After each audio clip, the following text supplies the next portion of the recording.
Let's fill out the Maine motor vehicle bill of sale together and avoid the small mistakes that cause big headaches when it's time to transfer the title and register the car. Start at the top with the date of sale.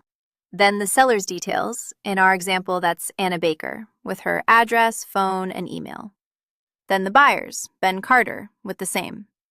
2 quick habits. Enter each name exactly as it appears on that person's ID and on the title. A nickname or a typo can stall the transfer later. And don't leave any line blank. If something doesn't apply, write NA. An empty box is an invitation to change the document after it's signed.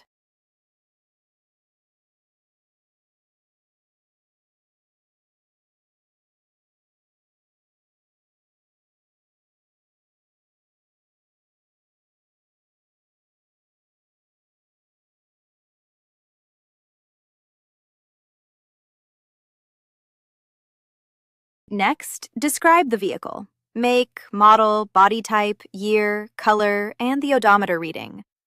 2 that people get wrong.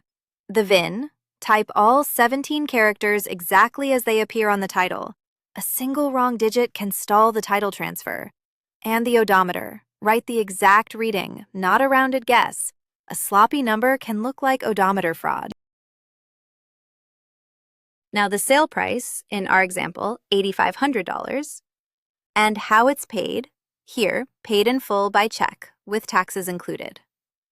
Write the real price. Lowballing it to shave the sales tax can come back as back taxes and penalties, and it leaves the buyer with weaker proof of what they actually paid. Finally, signatures.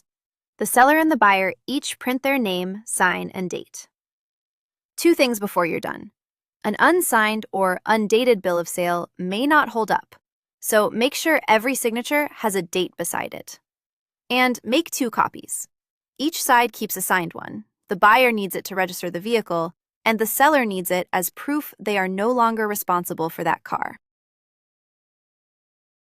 When you're filling out a vehicle bill of sale for this state, here's what you'll need to know. First, the seller's information must be printed clearly on the form, so make sure you write that out by hand, nice and legible.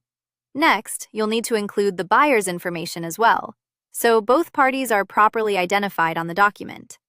The vehicle identification section requires the name of the seller or sellers, so double-check that this matches exactly. You'll also need to include the purchase price, so have that dollar amount ready to fill in. The odometer reading, or mileage, is required on the bill of sale, so jot down the current mileage before you sign anything. If there's a lien on the vehicle, it must be free from any liens or encumbrances before the sale can move forward, so make sure any outstanding loans are settled first.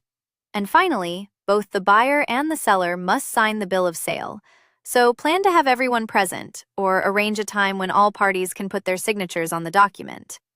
That covers the key requirements for this state's vehicle bill of sale. Keep this checklist handy when you're ready to complete your transaction. Remember, this is general information, not legal or tax advice.